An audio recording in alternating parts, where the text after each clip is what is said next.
wasn't shocked at all by the response to the team. I mean, I expected it. I mean, to be honest with you, I was proud of the way they played in the Alabama game. And I told them that we got a good football team. It didn't always go our way. We did a lot of good things in that game, and if we continue to get better, then we'll be where we need to be.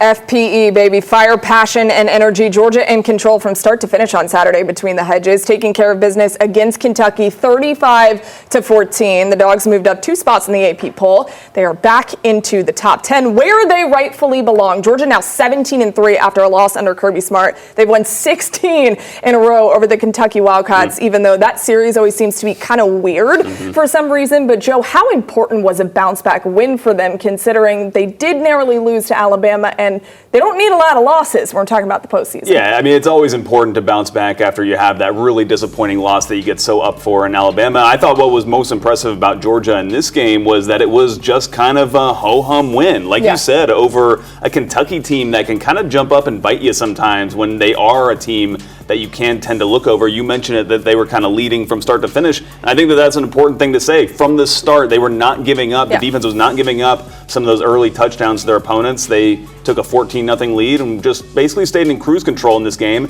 Now, could Kentucky offered a little bit more in this game? Yes, but you beat the opponent that's in front of you. And I think that it just sets Georgia back on the right foot to go forward and still accomplish, I think, what they think they can achieve this year. To click on every level, as you're mentioning, was very important for the Dogs, especially when you talk about the Deep South's oldest rivalry.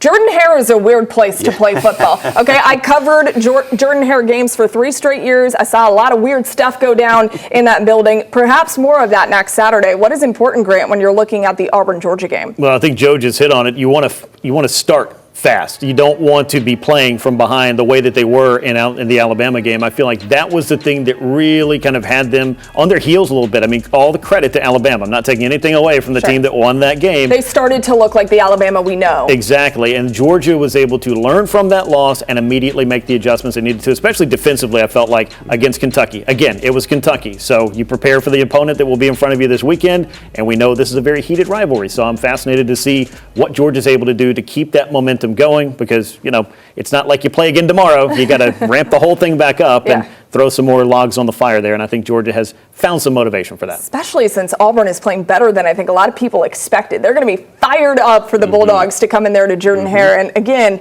they got some new light elements, some light show elements going on down there in Auburn. It's crazy. It is awesome, but if you're a Georgia player, don't be looking up thinking this is really cool and focus on what's going on.